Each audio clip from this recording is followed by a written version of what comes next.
So, what is law, really? I mean, it sounds like a pretty straightforward question, doesn't it? But it turns out the way most of us think about it, well, it might just be a myth. Today, we're going to dig way below the surface to find out what real law is all about. Let's get right into it. You've definitely seen a bumper sticker like this one, right? And you know it perfectly sums up how we often think about law, that it's this force of nature, it's absolute, it's inevitable, something you just can't argue with. It's a really simple, powerful idea. But hang on a second. Is it really that simple? Is the law that governs our actual lives as fixed and as perfect as a law of physics? Or is there something completely different going on? That's the big question we're going to explore today. Okay, so where does this idea of a perfect, untouchable law even come from? Well, it all starts with a concept that the scholar Kitty Calavita calls law with a capital L.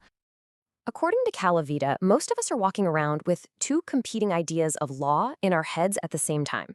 First, there's the law we actually deal with, the flawed, messy human version. And then there's this abstract idea of the law, which somehow stays majestic and pure, floating way above all that messy human stuff. And this is the disconnect, isn't it? On one hand, you've got this ideal. It's majestic, it's abstract, it's supposed to be infallible. But on the other hand, you've got our actual, everyday reality. Confusing parking tickets, maybe you served on a jury once and were kind of shocked by how it all works, or you just see plain old human error. We see all these flaws up close, and yet, somehow, that idealized vision of capital L law, it just sticks around. All right, so let's pull back the curtain a little bit. The first thing you realize is that law isn't some perfect machine. No, it's a deeply, fundamentally human system. Now, to really get this, we're going to look at a powerful story from a totally different field, medicine. Dr. Atul Gawande tells this story about a young man who gets rolled into the ER. He's been shot.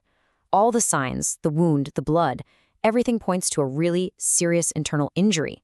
The conclusion seemed totally obvious. Surgery, right now. But then they get him into the operating room, they open him up, and there's nothing.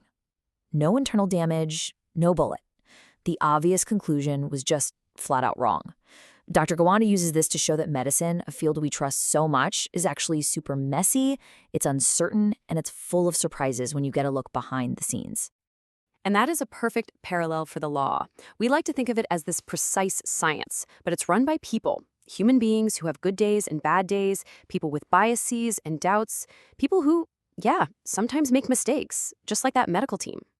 Calavita shares another fantastic example of this. A Supreme Court insider tells this story about seeing the Chief Justice just walking around in his slippers.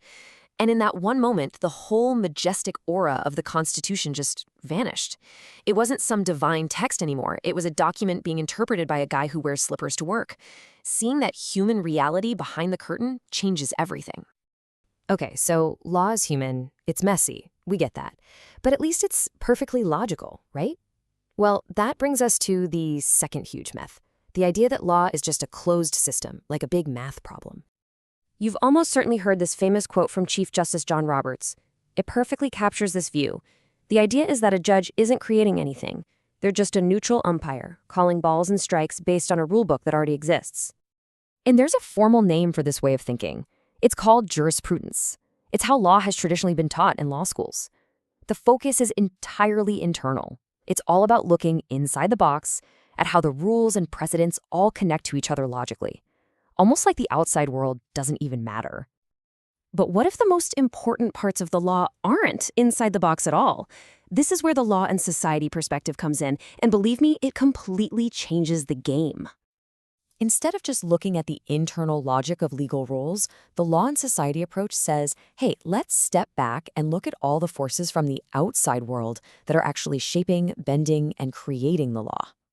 A legal commentator named Iredell Jenkins came up with this absolutely incredible analogy for it. He said, law is like an iceberg. The part we can all see, the statutes, the courtrooms, the black and white text, that's just the tiny 1/10 sticking out of the water. The truly massive, powerful part is the 9/10 hidden beneath the surface, made up of all our habits, our values, our social structures. So what's in that giant hidden part of the iceberg? Well, it's stuff like economic power, our shifting social values about what's right and wrong, the massive pressure of public opinion, and of course, raw political pressure. These are the deep currents that are actually steering the ship, not just the logical rules written on the deck.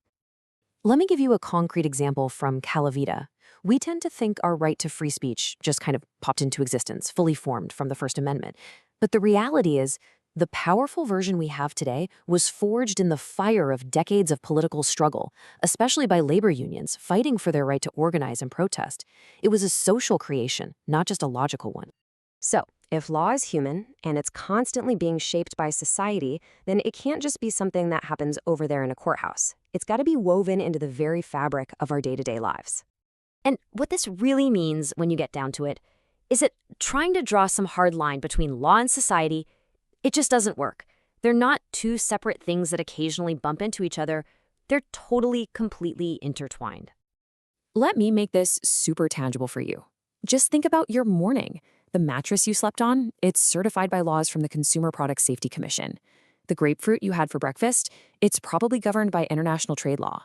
The highway you drove on is regulated by transportation law. Even that textbook you might open is covered by intellectual property law. Law is literally everywhere, in the most ordinary parts of our day. And that is what we mean by real law. It's not the gravity-like, abstract, perfect idea of law with a capital L. Real law is this messy, complex, deeply human, and fundamentally social creation that is shaping everything around us, from the highest court in the land all the way down to your breakfast table.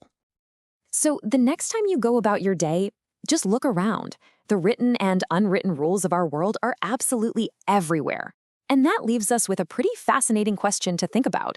If you really started to snoop around and look at the legal architecture of your own life, what secrets do you think you'd find?